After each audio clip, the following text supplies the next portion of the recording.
ये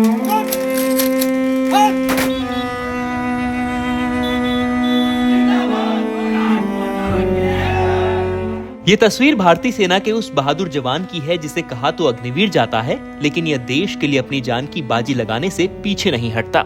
यह तस्वीर उस परिवार की है जो जानता है कि उसके बेटे की नौकरी महज 4 साल की है और इन 4 वर्षों में बेटा शहीद भी हो सकता है, फिर भी वो अपने बेटे को देश की खातिर बॉर्डर पर जाने से नहीं रोकता।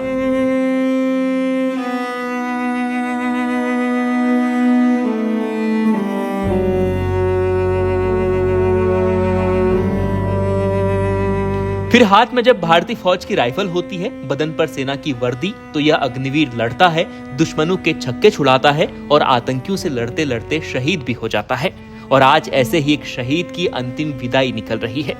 उत्तर प्रदेश के बागपत के रहने वाले सोहित चौहान 3 साल पहले भारतीय सेना में बतौर अग्निवीर भर्ती हुए थे।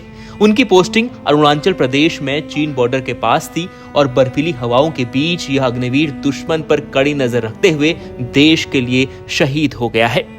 अग्निवीर सोहित चीन बॉर्डर पर एक खास ऑपरेशन का हिस्सा थे और पेट्रोलिंग के दौरान ही उनकी शहादत हुई है, जिसके बाद अब उनकी अंतिम यात्रा निकल रही है।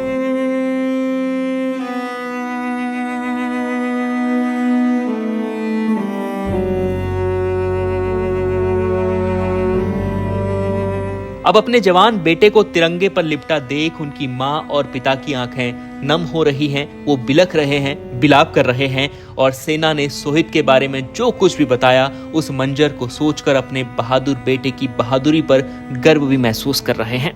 सर, कहने की स्थिति में कुछ नहीं है। ये बताओ, कितने भाई बहन थे? और 2 बेटे हैं थे मेरे। एक यहीं पे है, एक बेटी है। ये 23 में भर्ती हुआ था। क्या कुछ पता चला आपको, कैसे क्या? जो देखो, जो हमें बताया गया वो तो जो है वो तो सही, तो असलियत तो जो भी है उनको पता है, लेकिन हमें तो जो बताया गया है वो बताया गया है कि भाई जो है तूफान आया, ऊपर से पेड़ गिरे, पेट्रोलिंग पे थे ये, तो हमें जो बताया गया यही हम आपको बता सकते। 3 साल पहले भारतीय सेना में भर्ती हुए सोहित महज एक सेना का जवान नहीं था, वह पूरे इलाके के लिए, युवाओं के लिए प्रेरणा का स्रोत भी था। और जब उसकी अंतिम यात्रा निकली तो पूरा गांव, पूरा इलाका उनके अंतिम दर्शन के लिए उनकी बहादुरी को सलाम करने पहुंच गया। हालांकि इस दौरान सोहित का परिवार जरूर विलाप कर रहा था, लेकिन वहां मौजूद लोग नम आंखों के साथ इस बहादुर जवान की बहादुरी पर गर्व महसूस कर रहे थे। भारत मां के नारों के साथ सोहित की अंतिम यात्रा निकाली गई, जिसमें सेना के जवानों के साथ साथ पूरा गांव उमड़ा हुआ था। मां भारती के लिए अपने प्राणों का बलिदान देने वाले भारतीय सेना के बहादुर जवानों को हमारा शत शत नमन। बागपत से पारस जैन की रिपोर्ट।